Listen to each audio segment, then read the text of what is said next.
Estamos yendo para lo de George, pero esta vez con equipaje.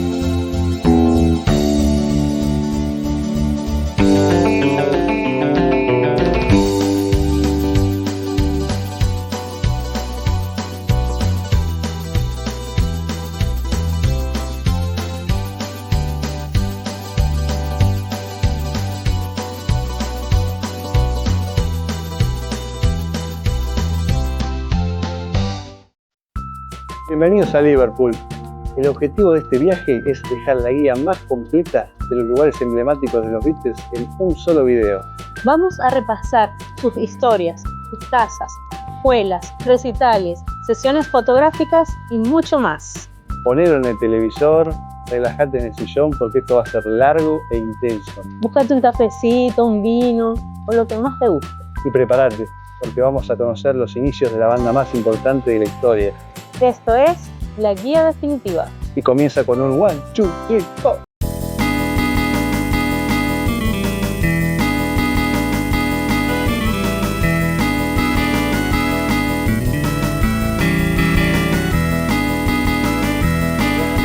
La estatua de John en calle Matthew fue inspirada en una foto del 61 en Hamburgo, que también se usó como portada para el álbum de solista Rock and Roll.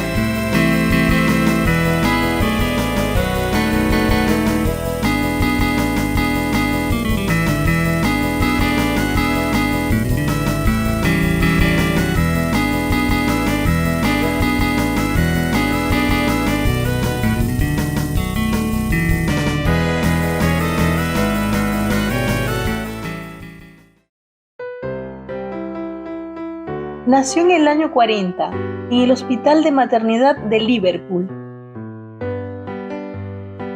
Su padre era Alfred, un marino mercante en época de guerra que navegaba y casi nunca estaba presente.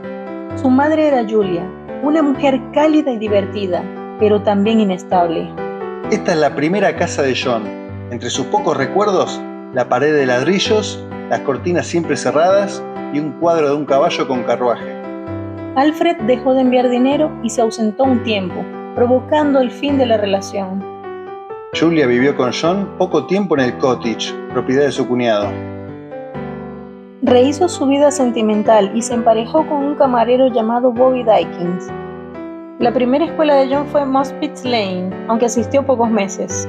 Alfred intentó llevarse a vivir a John a Nueva Zelanda y tras el intento fallido desapareció por completo. Ya podemos hablar del primer abandono a sus 5 años. El caso de Julia es más complejo y aquí aparece su hermana, la tía Mimi. Mimi cumplía con los estándares morales de la época. Era estricta, correcta, trabajadora, sin escándalos, casada con el granjero George Chugud Smith y propietaria de una casa amplia. Julia convivía con Bobby sin haberse divorciado de Alfred. Trabajaba en bares a la noche.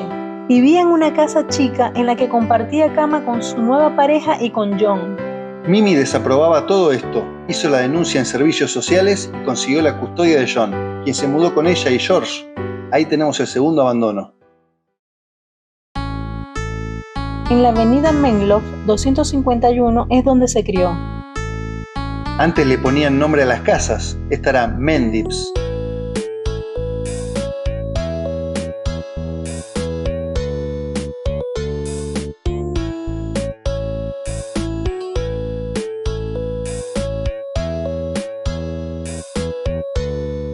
En este lugar chiquito cantaban John y Paul. Es el único lugar que Mimi le permitía. Es muy chico, pero por lo menos tiene buena acústica.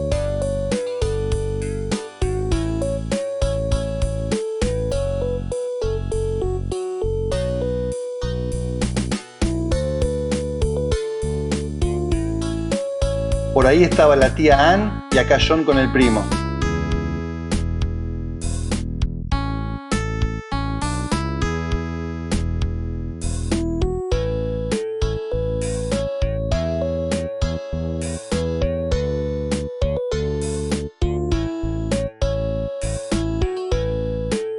En el año 55, George se desplomó en su casa.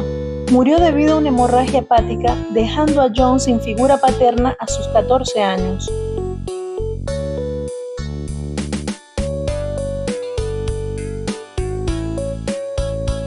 Luego de Mospitz, fue a la primaria Dovedale.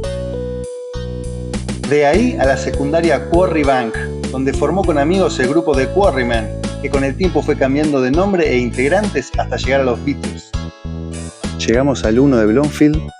Esta es la casa de Julia Lennon, que vivió con su pareja Bobby Dykins y sus dos hijas, Julie y Jackie. John quiso retomar la relación con su madre y empezó a visitarla seguido en su casa, faltando a la escuela y a escondidas de Mimi. En esta casa, Julia le enseñó a tocar el banjo a John. Por eso a veces se dice que el estilo de tocar de la guitarra de John parece como si estuviese tocando el banjo. La vida familiar de John empezaba a tomar un poco de color. Había logrado reconectar con su madre y sus hermanas, pero la mala suerte y el destino le tenían listo el plato fuerte. Era el 15 de julio del 58. ¿Quién vino hasta Mendips a las 9:45 de la noche? Nigel Woolley, un amigo de John, que era además representante de los Quarrymen y que vivía a media cuadra de acá, en la misma manzana pero a la vuelta, en Vale Road. ¿A quién se encontró Nigel en la puerta? A Julia y a Mimi. Le preguntó si estaba John y Julia le dijo que no, que estaba en su casa de Bloomfield, pero que al menos tenía el privilegio de escoltarla hacia la parada de autobús. Le respondió, sí, por supuesto. Se despidieron de Mimi y empezaron a caminar hacia la esquina. En esta esquina se despidieron. Julia cruzó hacia la parada de autobuses y Nigel fue para su casa en Vale Road. Empezó a caminar por acá. Hizo un par de metros y escuchó la frenada de un auto. Volteó y vio volar por el aire el cuerpo de Julia. El conductor era un policía fuera de servicio. Julia murió en el acto. Emocionalmente, esto fue lo peor que sucedió en la vida de John. Siempre se dijo que el policía había estado ebrio o que había ido muy rápido. El reporte niega eso. Alguno me dirá, la misma policía hace que hace el reporte. Bueno, ahí ya no sé. Lo que sí figura en el reporte es que era un conductor aprendiz y que no tenía acompañante. Después de este hecho, se rompió totalmente la relación entre John y su amigo Nigel. Él decía que nunca se lo recriminó directamente, pero él sentía que de alguna manera le echaba la culpa por haber llegado 5 minutos antes, por haber llegado 5 minutos después, por no haberla acompañado exactamente hasta acá. Pero bueno, son las cosas de la vida y uno no tiene la bola de cristal y no tiene la culpa tampoco el amigo de John.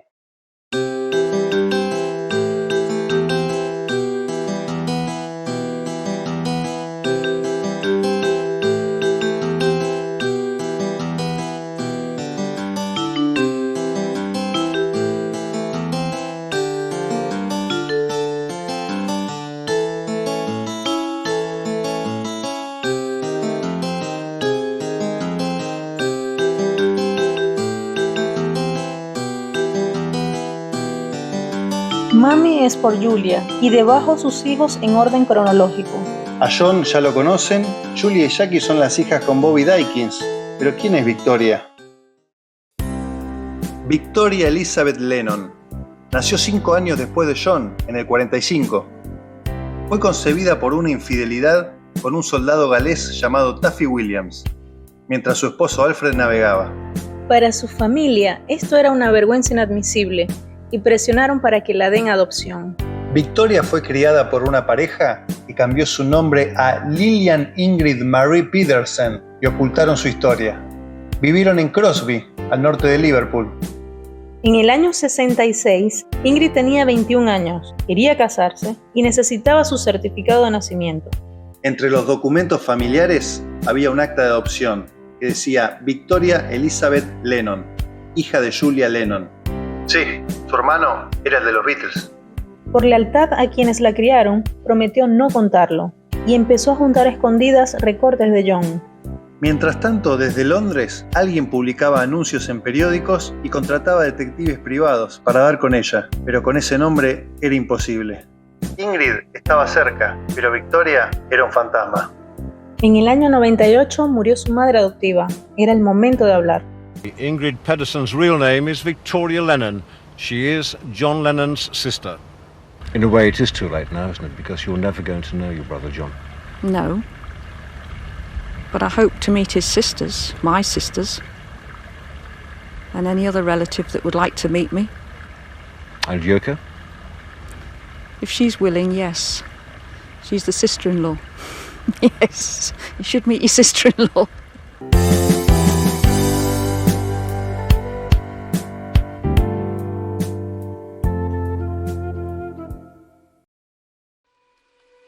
En el año 65, Bobby corrió con la misma suerte y murió en un accidente automovilístico. Sus restos descansan a pocos metros.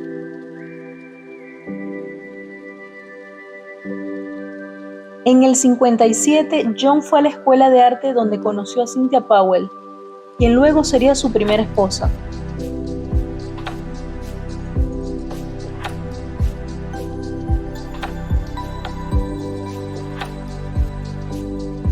En el 62, Cynthia quedó embarazada y se casaron en el registro de Mount Pleasant. Brian Epstein ordenó que sea en secreto para no decepcionar a las fans. Les prestó su casa incluso, para evitar la prensa. Pero antes de esto, John vivió un tiempo en el 3 de Gambier Terrace, que le quedaba cerca de la escuela de arte. Acá vivió con su amigo Stuart. ¿Y quién sería Stuart? John lo conoció, al igual que a Cynthia, en la escuela de arte. Fue su mejor amigo en aquella época. Lo admiraba como artista y quería que fuera parte del grupo, aunque no supiese nada de música. ¿Y eso? Seguimos. En ese momento, ninguno quería ser bajista. Sí, ninguno. Así que lo convencieron de comprar un Hofner y unirse. Buscaban otro nombre para el grupo. A Stuart le gustaba Buddy Holly and the Crickets, Los Grillos.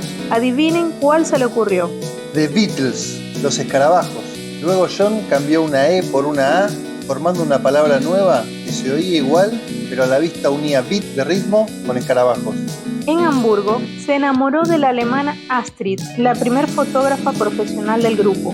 Ella lo convenció a cortarse el pelo recto con flequillo, algo que causó resistencia a los demás, pero que luego terminaron adoptando.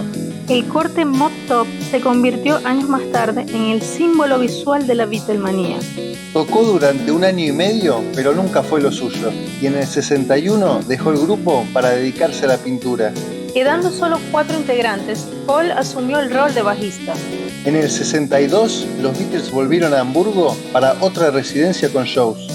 Al llegar al aeropuerto, Astrid esperaba sola para dar la noticia. Con tan solo 21 años, Stuart había muerto por una hemorragia cerebral causada por un aneurisma no detectado.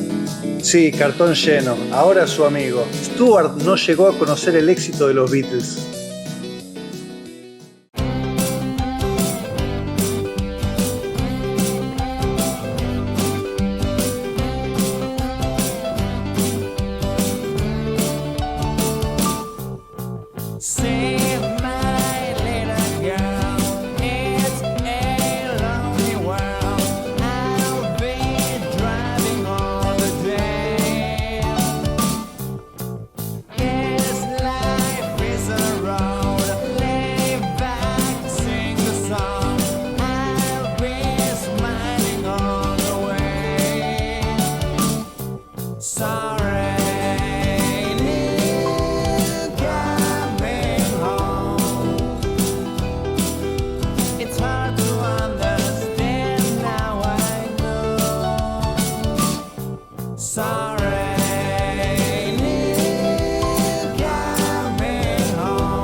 Bueno, lo que ven atrás alguna vez fue el Hospital Walton.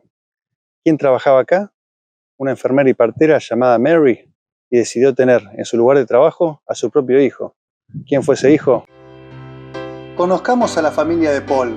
Tenemos a su hermano menor Michael, a su madre Mary y a su padre James, alias Jim. Mary era enfermera y partera del mismo hospital Walton donde eligió dar a luz. Jim era vendedor de algodón y su pasión era la música. Lideró un grupo de jazz en la década del 20. Eran de clase trabajadora y vivieron en casas estatales, pagando un alquiler reducido. En el 56, Mary fue diagnosticada de cáncer de mama. Le programaron una mastectomía. El día previo a la operación y pese al consejo médico, se dedicó a limpiar y ordenar la casa por si no volvía. La mastectomía derivó en una embolia, causando su muerte temprana. Paul tenía 14 años.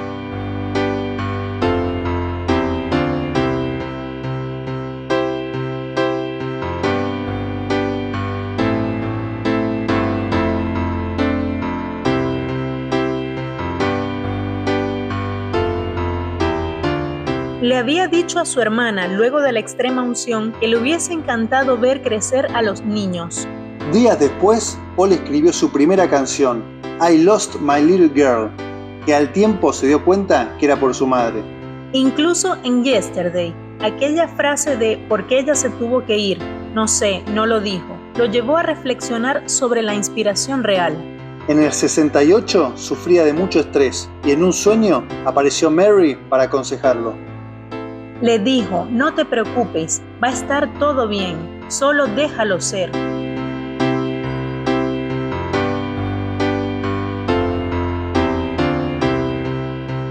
En el año 98 se repitió la historia, pero esta vez con Linda, el amor de su vida. La mayoría de este edificio fue demolido y solo quedó en pie la Torre del Reloj. Hoy en día funciona acá un centro de salud mental. Así que los que aún piensan que los Rolling Stones, Pink Floyd o Led Zeppelin fueron más que los Beatles, son muy bien atendidos en este establecimiento.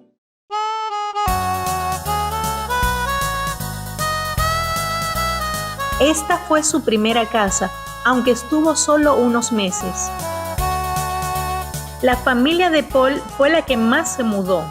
Estuvieron poco tiempo en varias casas, algunas fueron demolidas. Hasta que se establecieron en el barrio de Speke, unos 8 años. Primero en el 72 de Western, luego en el 12 de Ardwick. Fue a la escuela primaria Stockton Wood hasta los 7 años. Luego, hasta los 11, fue a la Joseph Williams, que cerró en el 97. Su escuela secundaria fue Liverpool Institute. Hoy funciona como Instituto de Artes Escénicas bajo las siglas LIPA. En el 55, Paul tenía 13 años y se mudaron al barrio de Allerton. Llegamos a su casa más importante.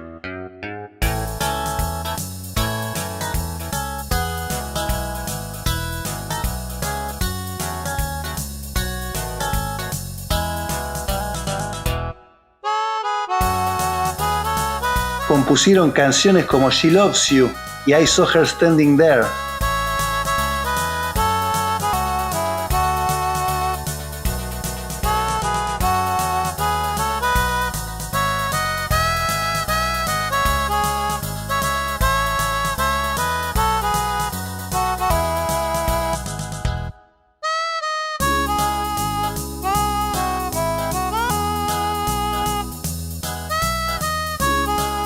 En el 2018, Paul volvió a su casa y cantó When I'm 64. No fue elegida al azar, ya que si bien se grabó años más tarde, la melodía y las primeras ideas surgieron aquí mismo.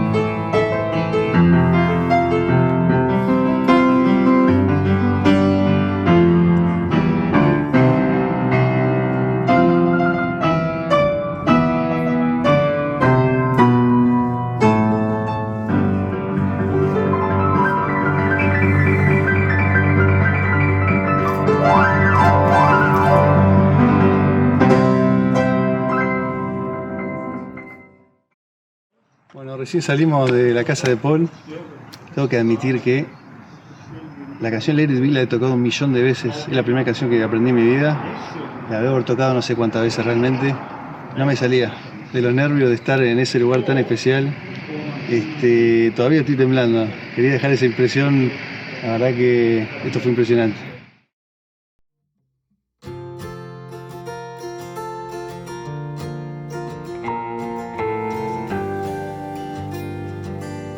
Este es el 12 de Arnold Grove, donde nació y vivió hasta los 6 años. Pero tengo que decir que en Liverpool no todo es color de rosa. Hace unos meses, los vecinos, cansados de los turistas que se acercaban a conocer y a sacarse una foto, lograron mediante una trampita legal bloquear el acceso, incluso caminando al callejón. Por un instante recordé a aquel grupo de descerebrados en Barcelona con las pistolas de agua. Pero que no se malinterprete, en el resto de Liverpool, el trato con los turistas es de una calidez excepcional. Guardo mi recuerdo del 2011, pero es injusto que los próximos fans tengan que hacer zoom. Bueno, no sé a ustedes, pero a mí me enseñaron a ser agradecido. Así que gracias. Su madre. Seguimos. Fue a la primaria Dovedale, al igual que John. Y a la secundaria Liverpool Institute, al igual que Paul. Estamos yendo para lo de George, pero esta vez con equipaje. Nos inspiraba la dueña. Y su amigo Garfield.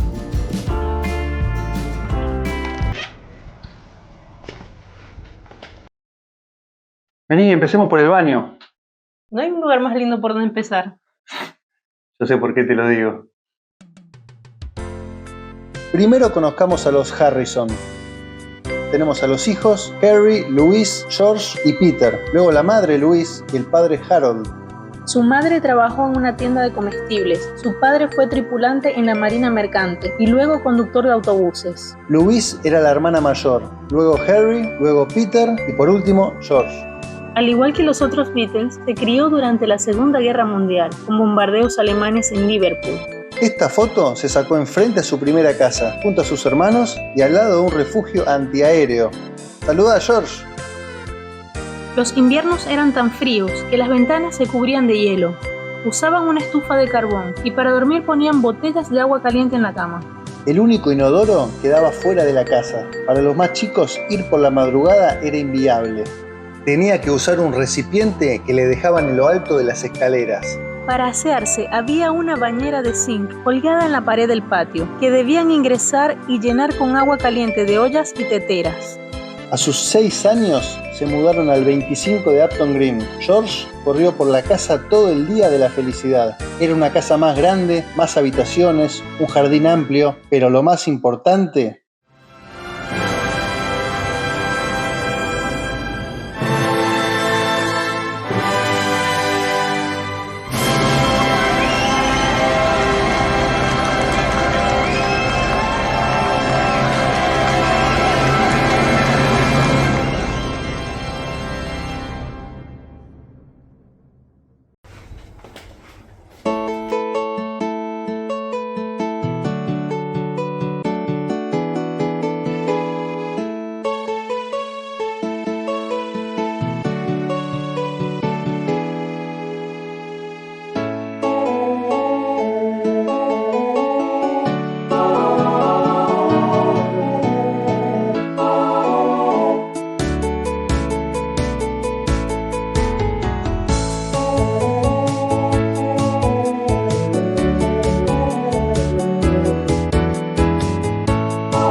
Vamos a intentar recrear los momentos.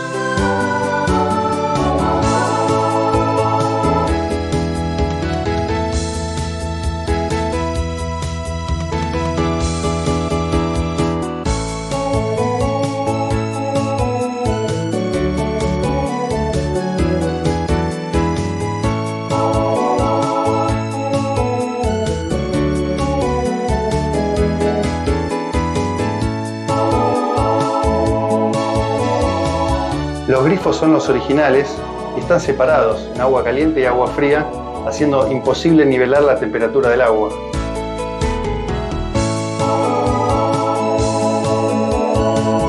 Estuve viendo los discos, el que más me impresionó es este, que tiene las grabaciones en Hamburgo.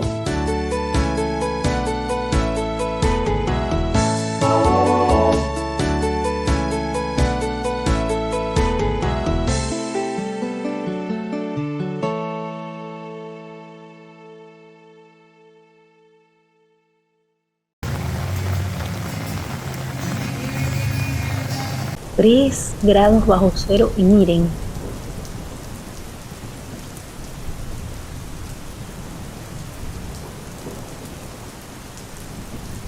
Apareció un animal afuera. Vamos a ver. Es un conejito.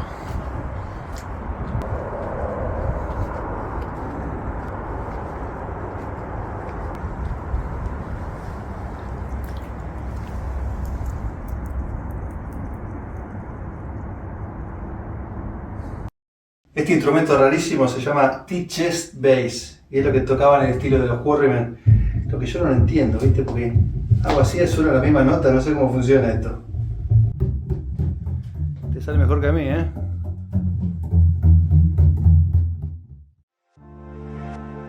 Estamos acá en el patio, aparecieron dos conejitos. Se ve que hay un agujero ahí que divide las dos casas y se ve que van y vienen. Bueno, este es el mural de All Things Must Pass, el mejor disco de George. Algunos dicen que el mejor disco de solista de cualquiera de los Beatles. Puede ser, realmente puede ser porque es un discazo. Mira, mira, mira. No lo quiero tocar porque se van a asustar.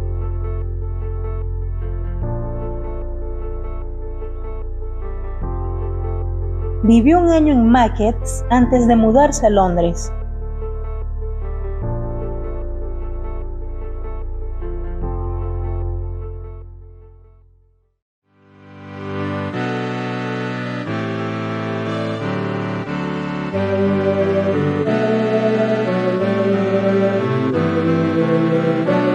Richard Starkey nació en el año 40 en esta casa, en calle Madryn.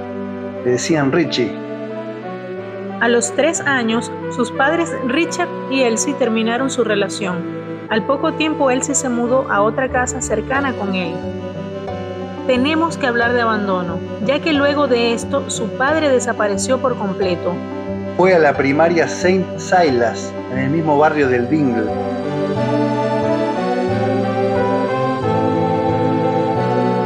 Esta es su segunda y más conocida casa. Vivió acá unos 20 años, hasta que despegaron los Beatles. Elsie se casó con Harry Graves, quien terminó siendo la única figura paterna de Ringo.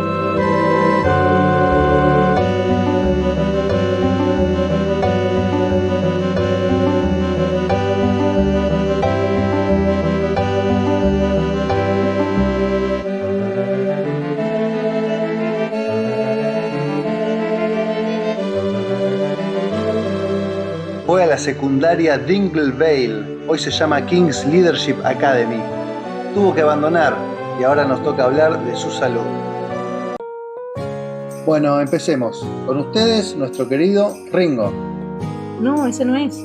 Uy, perdón. Ahí está.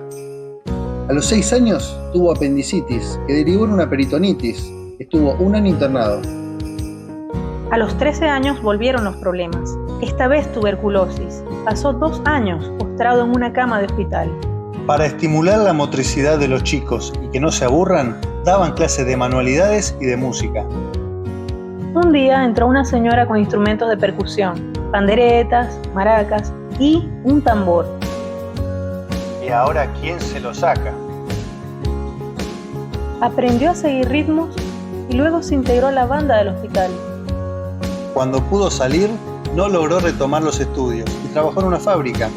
Pero hay algo que no puede cambiar. No puede cambiar de pasión.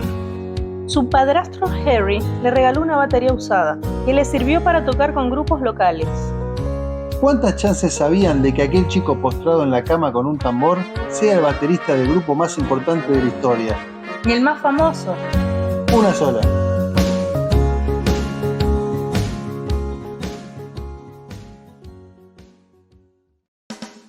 A los 19 años se unió al grupo Rory Storm and the Hurricanes. Usaba muchos anillos, por lo que su apodo cambió a Rings, que terminó evolucionando a Ringo. Starkey derivó en Star para sonar a estrella, completando así su nombre artístico. El grupo fue un éxito en Liverpool. Tenían actuaciones regulares, ingresos estables y mucha visibilidad en la escena local. Ringo ganó reputación por su estilo sólido, su profesionalismo y su humor. Tuvieron residencias en Hamburgo y el grupo compartió conciertos con los Beatles. Se hicieron grandes amigos y la admiración era mutua. Al punto tal que cuando finalizaban los shows, Ringo, en vez de irse con los demás al alojamiento, caminaba al Kaiser Keller o al Top Ten para ver el de los Beatles, que tocaban hasta las 4 o 5 de la mañana. Podía haber mucha gente o solo unos pocos alemanes ebrios, pero el que no se lo perdía cada noche era Ringo. Los esperaba a que terminaran el show y se iban caminando, riéndose y charlando de música. Era una conexión natural. Hubo ocasiones en que Pete Best se enfermó o llegó tarde y Ringo tocó como reemplazo. Encontré una foto en la que están todos. En el año 62, George Martin rechazó a Pete para la grabación del primer disco, ya que quería a un sesionista experimentado. John, Paul y George decidieron despedir a Pete e intentar sumar a Ringo, quien tomó la decisión más importante de su carrera y tal vez de su vida. Viéndolo a la distancia, la decisión sería fácil y obvia, pero en el momento dejar a un grupo mucho más exitoso para sumarse a estos Beatles podría haber salido mal. Ringo dejó a los Hurricanes y se unió a los Beatles, pero George Martin siguió con la idea de que grabe un sesionista. Terminaron convenciéndolo. Esto era el Pub Empress, que quedaba cerca de su casa. Lo usó como portada para su primer disco de solista llamado Sentimental Journey.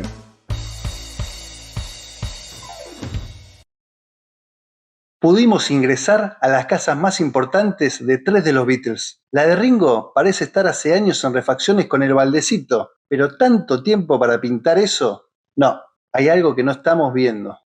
En la última compraventa del 2016, el vendedor hizo una maldad innecesaria. Incluyó una cláusula de prohibición para que esta casa jamás pueda convertirse en museo ni ser abierta al público. Hacer caer esta prohibición es casi imposible. A todo esto, ¿hacía falta pintarla de rosa como si en vez de un Beatle hubiese vivido Barbie? Así que nuevamente, como les enseñé, hay que ser muy agradecidos. Así que gracias, la recalcada. Seguimos.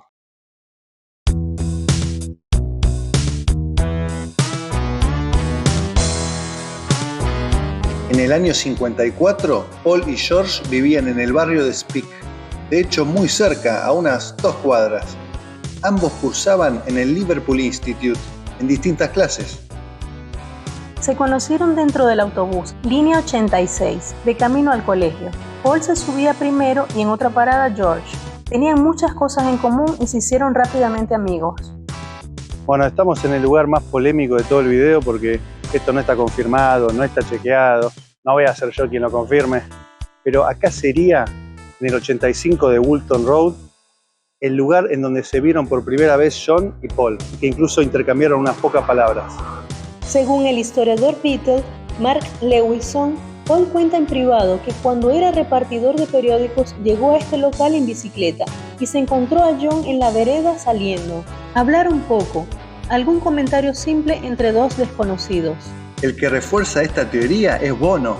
Dijo que una vez Paul le mostró Liverpool desde un auto y que señaló este lugar como el primer encuentro informal. Agregó un detalle: John había comprado un chocolate Cadbury que partió la mitad para darle a este aún desconocido. La razón por la que Paul no confirma esto públicamente no la sabemos. La única forma de saber si esto es verdad es que algún periodista se lo pregunte directamente. Por ahora lo dejamos ahí. Estamos yendo al lugar más inaccesible de todo este video, porque no hay ningún tour que te lleve, no está abierto al público, pero bueno, tenemos un as sobre la manga. Pudimos hablar con Derek, el administrador de la parroquia de St. Peter's, y nos abrió las puertas, y de la forma más amable nos hizo un tour de lujo. So this is it. A simple vista, un hall bonito de una parroquia, pero estas 4 paredes presumen de haber visto la presentación formal de la dupla compositora más exitosa de la historia. Pero vamos al comienzo. Era el 6 de julio del 57. La parroquia organizó un evento comunitario para recaudar fondos. Comenzó con una procesión, actos tradicionales, juegos, puestos de comidas, bebidas y shows musicales. Entre los asistentes, las hermanas Julia y Mimi. No fueron por casualidad, ya que la agenda prometía shows a la tarde y a la noche de los Quarrymen de John. Y acá es donde aparece nuestro héroe sin capa, Ivan Vaughan. Conoció a John desde que eran niños, cuando se mudó a Mendips. Eran vecinos y fueron a la escuela primaria Dovedale. Sus padres veían a John como mala influencia y no querían que lo siga en la secundaria Quarry Bank. Así que lo enviaron al Liverpool Institute. Ahí se hizo amigo de otro músico, que a esta altura todos saben de quién hablo. Sabía que ese día el grupo de John iba a tocar y lo invitó al evento. Empezó el show de los Quarrymen. Suena Come Go With Me de Del Vikings. En el escenario, John Lennon, Colin Hanton, Eric Griffiths, Ron Davis, Pete Shotton y Len Gary. En el público, Julia, Mimi, Ivan y su amigo, James Paul McCartney. Más tarde, los Quarrymen se dirigieron al hall para su último show. Ivan llevó a Paul, y ahora sí llegó el momento. Como puede suceder en cualquier parte del mundo, te presento a un amigo que también toca la guitarra. Se pusieron a hablar de música y Paul pidió una guitarra prestada. La afinó en el momento, lo cual ya de por sí despertó la atención de los demás, la dio vuelta por ser zurdo y cantó 20 Flight Rock de Eddie Cochran. Si John quería progresar con su grupo, iba a necesitar músicos talentosos, y este al parecer sabía lo que hacía. Terminó la presentación y quedaron para juntarse en esos días. Ivan querido, ya hiciste mucho, hoy te pasaste. Las estrellas se alinearon, ya no hay vuelta atrás. El héroe de aquel día, Ivan. Nuestro héroe de hoy, Derek. Argentina, you like red wine? Yes, yeah, absolutely. Yeah. I really hope you enjoy it. Oh, thank you so much. Thank you very much.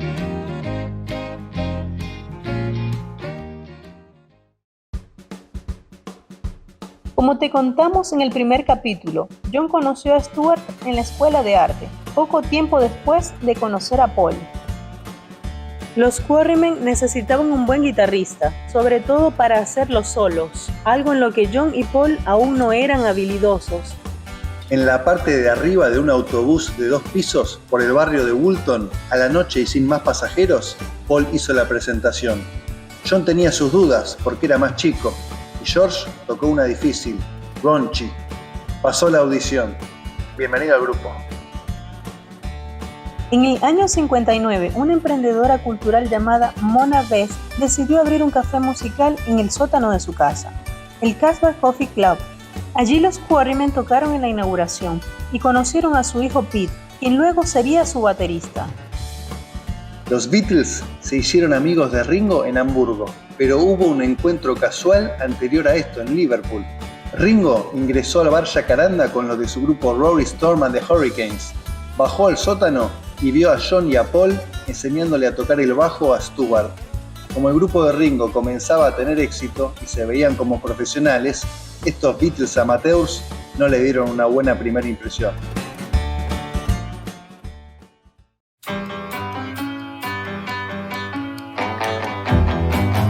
Esta era la casa de Nigel Wally, representante de los Quarrymen, testigo de la muerte de Julia.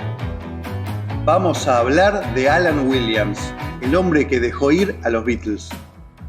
Alan era un empresario, promotor de grupos musicales y dueño de 2 locales claves en Liverpool, el Blue Angel y el Jacaranda. En el Blue Angel, les consiguió una audición con el empresario Larry Pans y de ahí surgió la primera gira por Escocia, respaldando a Johnny Gentle en el año 60.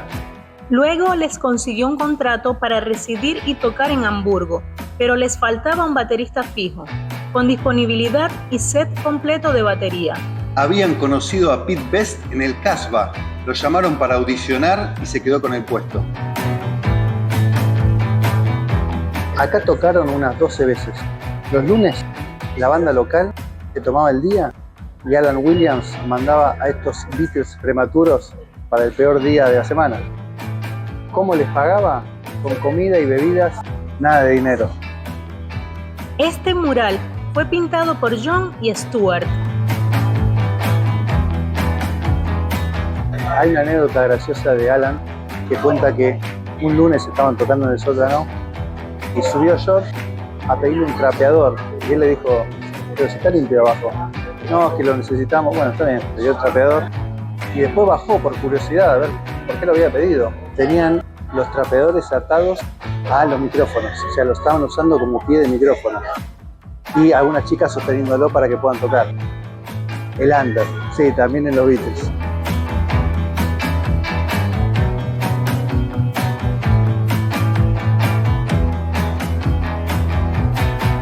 En el White Star, al fondo, hablaban de negocios con Alan y cobraban por los shows en la caverna.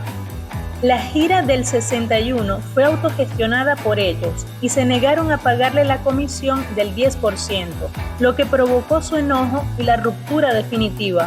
Yo había quedado hoy para hablar con Alan de mi grupo muerto de Jack Brass, pero me dejó plantado, así que bueno, no importa. Otro tecito, por favor. Y ahora sí, el turno del quinto Beatle.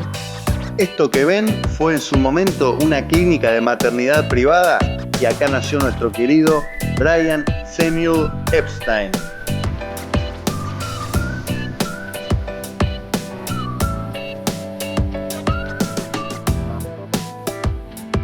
Su familia tenía una mueblería que se expandió y se transformó en una cadena de comercios. NEMS vendía instrumentos musicales, radios, televisores, electrodomésticos y discos.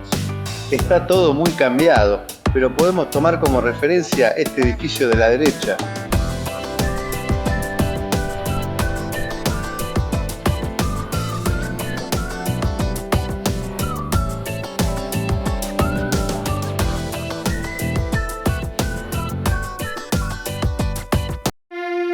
En el año 61 grabaron en Hamburgo unas canciones con el músico Tony Sheridan, entre ellas My Boney, una versión rockera de una canción tradicional. Un día entró a la tienda un joven con campera de cuero y pantalones ajustados. Pidió por My Boney, hecho en Alemania. Un Brian de 27 años le preguntó ¿de qué grupo? A lo que respondió, no habrás oído hablar de ellos, The Beatles. No lo tenía. Se regresó con las manos vacías y sin la mínima idea de lo que esto iba a desencadenar. Brian anotó en su cuaderno, My Boney, The Beatles, revisar el lunes. Pidió unas copias para revender y se enteró que esa semana iban a tocar en The Cavern. El resto, ya saben, ¿no? Para Brian no fue fácil. Visitó en Londres casi todas las discográficas con las cintas de los Beatles. Decca, Columbia, HMV, Pye, Philips, Oriole. Todas le dijeron que no. Envió las cintas a 3 ejecutivos de EMI y los 3 rechazaron a los Beatles, pero no se dio por vencido. Logró contactar al jefe de la división de publicación de EMI, a quien le gustó la propuesta, y coordinó una reunión con el productor general George Martin. Las cintas no le parecieron destacables, pero sí le gustó la energía del grupo, la combinación de voces y la profesionalidad de Epstein. Brian se fue con lo que quería, una oportunidad de que los Beatles graben para EMI en Abbey Road bajo la supervisión de George Martin. El disco llegó al primer puesto en Reino Unido y se mantuvo 30 semanas. Los Beatles ya eran un éxito. En agosto del 67, los Beatles estaban en Gales en un seminario de meditación con el Maharishi. El teléfono no paraba de sonar y Paul recibió la peor noticia. Brian fue encontrado muerto en su cama. Tuvo una sobredosis accidental al mezclar barbitúricos con alcohol. Perdieron a su amigo de Liverpool y a la figura de autoridad indiscutida. Era el principio del fin.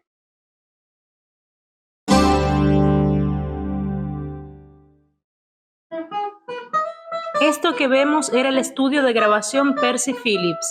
Acá fue la primera grabación de los Quarrymen, en el año 58, un disco con 2 canciones.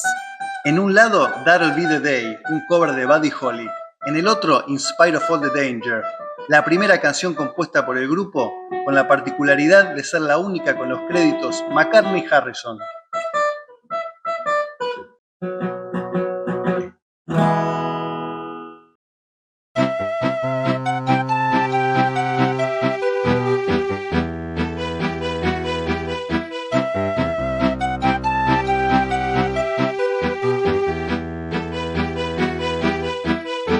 Estamos acá con la famosa tumba de Eleanor Rigby. Vinimos básicamente porque es parte del circuito turístico Beatle, pero sinceramente no está nada relacionado con los Beatles y voy a dar la explicación correspondiente. Paul comentó que necesitaba un nombre ficticio para esta nueva canción de una mujer solitaria y se le ocurrió Eleanor por Eleanor Bron, que es la actriz que trabajó con ellos en la película Help, y Rigby es un local de vinos que vio caminando por Bristol. Muchos años más tarde, alguien se dio cuenta de que había una lápida acá que decía Eleanor Rigby y la gente lo empezó a relacionar. Después está, como siempre, la teoría descabellada de que Paul, cuando era chico, de todas las lápidas, la que vio fue esta, le quedó ese nombre grabado en el inconsciente y 10 años más tarde, desde Londres, le volvió ese nombre para hacer la canción. Bueno, y también vino un marciano y le dijo, ¿querés un mate, Pablito? Bueno, no sucedió.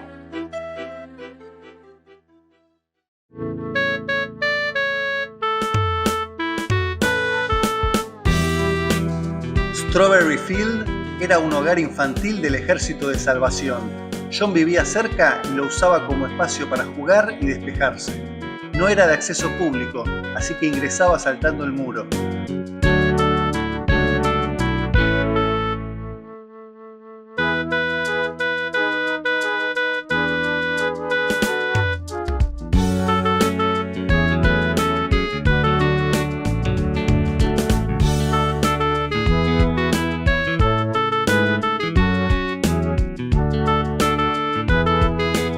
En el año 2000 se robaron las puertas originales.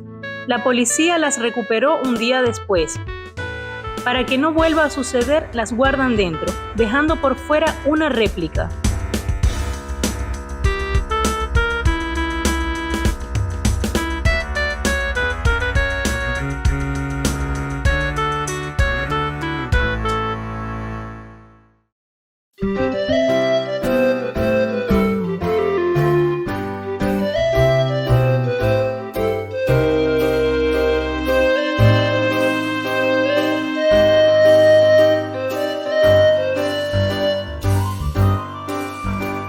En Penny Lane hay un barbero mostrando fotografías de cada cabeza que ha tenido el placer de conocer y toda la gente que viene y que va para a saludar. En la esquina hay un banquero con un coche y los niños pequeños se ríen de él a sus espaldas. Y el banquero nunca usa impermeable bajo la lluvia torrencial. Muy extraño. Detrás del refugio, en medio de una rotonda, una bella enfermera vende amapolas en una bandeja.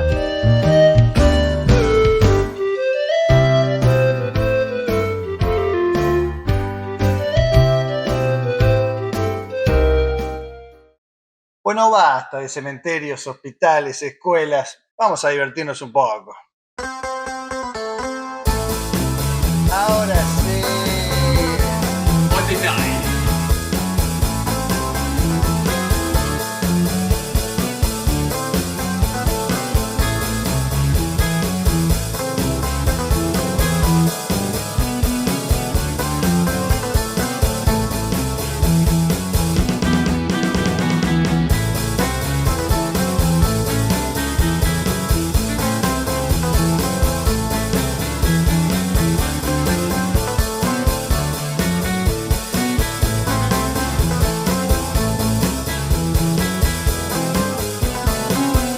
En este lugar tan especial donde estamos, Los Beatles tocaron una cantidad de 0 veces. ¿Qué? Bueno, en esta versión, en la caverna que demolieron en el 73 para las obras del metro que al final no pasó por ahí, gracias por conservar los lugares históricos, ahí tocaron 292 veces. Ah, bueno. Esta es la entrada original.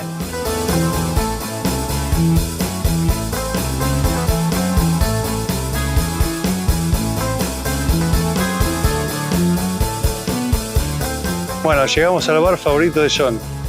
Le quedaba cerca de la escuela de arte. Acá tuvo su primera cita con Cynthia.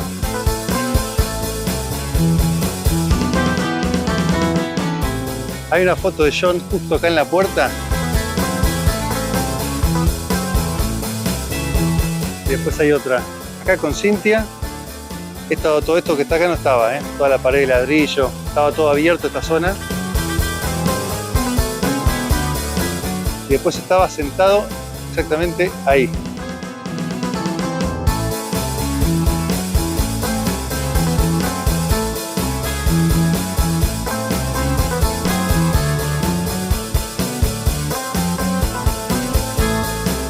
Frecuentaban este pub, pero es más conocido por el show secreto que dio Paul en el 2018.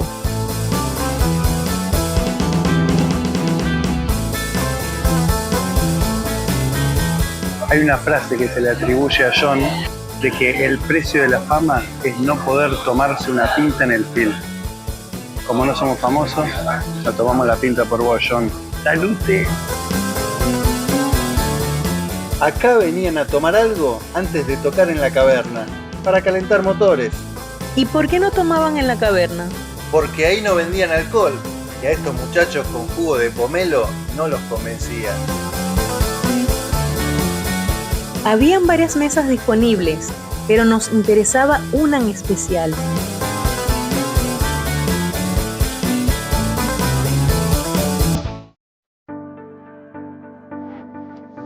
Acá fue el primer concierto de los Quarrymen de John en el año 57. Tocaron en la parte trasera de un camión. Esto fue 2 semanas antes de conocer a Paul. Tocaron 9 veces en el Iron Door Club, que cerró en el 2005. La primera fue bajo el nombre de Silver Beatles. En el Teatro Empire tocaron 6 veces. Acá fue el último show de los Beatles en Liverpool.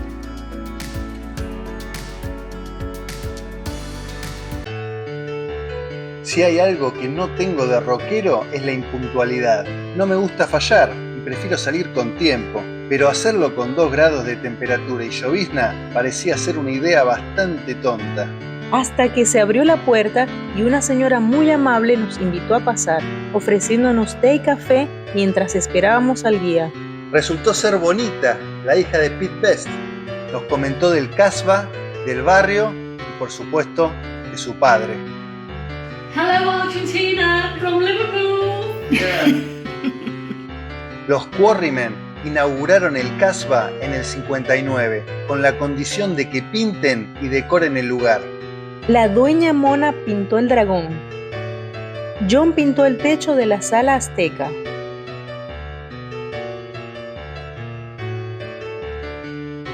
George pintó las estrellas del Star Room, con ayuda de los demás. Cynthia pintó la silueta basada en una foto de John, quien luego sería su esposo. En la sala Rainbow tocaron las primeras 7 veces bajo el nombre de The Quarrymen, sin batería y puras guitarras junto a Ken Brown. El techo de arcoíris fue pintado por Paul.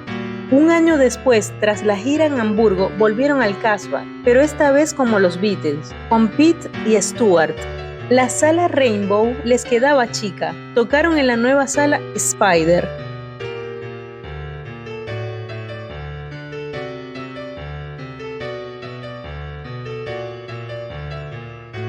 La telaraña fue pintada por Pete. En esta sala tocaron 37 veces. John agarró una navaja y dejó bien en claro quién había vuelto. El tour lo hizo Roach Jr., sobrino de Pete y nieto de Neil Aspinall, el encargado de gira de los Beatles. Pete estaba de viaje, pero al menos nos fuimos con fotos autografiadas. El Casbah fue cerrado en el 62 con un show final de los Beatles y solo reabierto al público décadas después como museo. Estuvimos en el lugar mejor conservado y más auténtico. El alma de los primeros Beatles quedó encerrada en este sótano.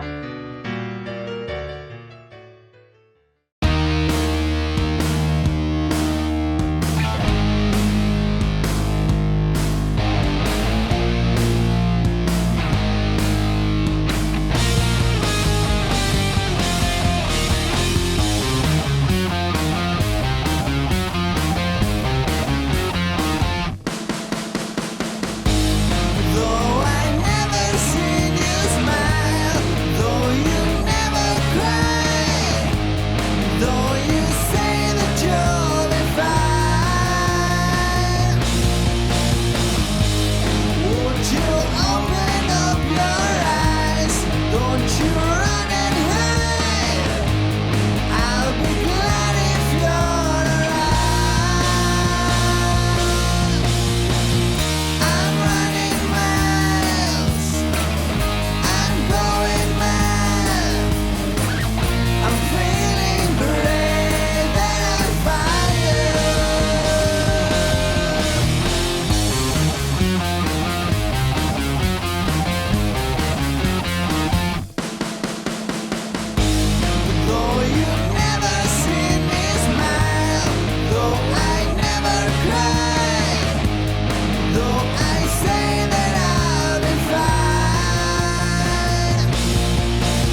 Esta estatua fue inspirada en una foto famosa en Londres, que luego fue coloreada y utilizada como portada para el volumen 2 del disco en vivo de la BBC. Miles y miles de personas pasan a sacarse la foto, pero pocos saben sobre los objetos ocultos o easter eggs que tiene cada uno. John lleva en su mano derecha 2 bellotas, como las que enviaba a líderes mundiales como símbolo de paz. Paul lleva una cámara, por su pasión por la fotografía, en homenaje a su primera esposa, la fotógrafa Linda. George tiene una inscripción en sánscrito en el cinturón por su relación con la espiritualidad y la cultura india. El de Ringo es el más difícil. Debajo del zapato figura L8, el código postal del Dingle, donde nació y se crió.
Llegamos al final.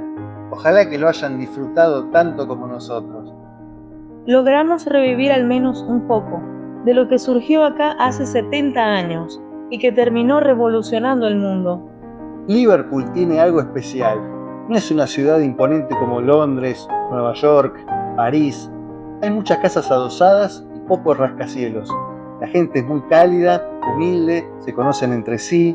Cuando repasamos los inicios de los Beatles, notamos que están cargados de anécdotas menores y simples. Espontáneas, pero todas juntas fueron clave para destrabar lo imposible. Porque sin Ivan, ¿quién le habría presentado Paul a John? George pudo haber tomado otro autobús. ¿Y qué me dicen de la señora del hospital, que le llevó el tambor a Ringo? Sin Alan, Pete y Stuart no habría Hamburgo, donde desarrollaron sus habilidades y la puesta escénica. Sin Hamburgo no habría Ringo. Si sacamos de la historia a los Quarrymen, eliminamos a los Beatles. Incluso el que preguntó por My Boney en la tienda de Epstein fue necesario en esta historia. Si sus infancias no hubiesen sido tan duras, ¿hubiésemos tenido a estos guerreros?